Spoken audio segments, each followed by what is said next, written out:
পার্থকে একেবারে ভরে দিয়েছে হাসনাত আব্দুল্লাহ। দেখেন, এই যে একটা প্রক্রিয়া, সংবিধানকে ছুড়ে ফেলে দাও, সংবিধানকে ছুড়ে ফেলে দাও। সংবিধানকে ছুড়ে ফেলবো কেন? সংবিধানকে মনে করা দেয় যেটা ৭১-এর পরাজয়ের দলিল। আমি সংবিধান কেন ছুড়ে ফেলে দেবো? মাননীয় সদস্য, আপনি স্পিকারকে অ্যাড্রেস করে বলুন, ওদেরকে অ্যাড্রেস করবেন। रुक तेरे को बताते तेरी रुका।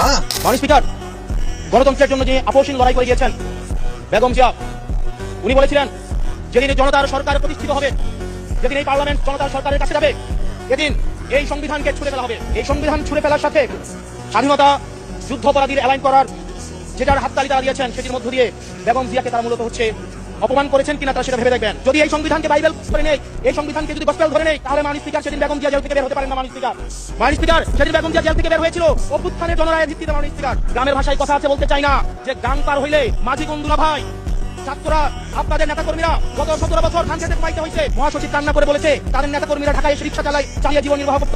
কিন্তু আমদানি রহমান পার্থ সাহেব যে বক্তব্য দিয়েছেন, আমরা ক্লাস 8-9 যে ডিবেট করতাম, সেটি রিভার্টাল দিলে 20 মিনিট সময় লাগবে। মাননীয় স্পিকার, আমি ওনার বক্তব্যে রিভার্টাল দিচ্ছি। উনি বলেছেন ৭২-এর সংবিধানের কিছু কিছু বিষয় ওনারা সম্মান দিয়েছেন। তার মানে কিছু কিছু বিষয় ওনারা সম্মান দেয় নাই। তার মানে এই অভ্যুত্থানের পরে এই সংবিধানের কিছু অংশ ওনারা মেনেছেন, কিছু অংশ ওনারা মানেন নাই। ওনারা কেবল ওই অংশটাই মেনেছেন যে অংশটা ওনাদের পক্ষে গিয়েছে। মাননীয় স্পিকার, যদি আমি এই সংবিধান মানি, তাহলে এই অন্তর্বর্তীকালীন সরকারের বৈধতা প্রশ্নবিদ্ধ হয়। মাননীয় স্পিকার।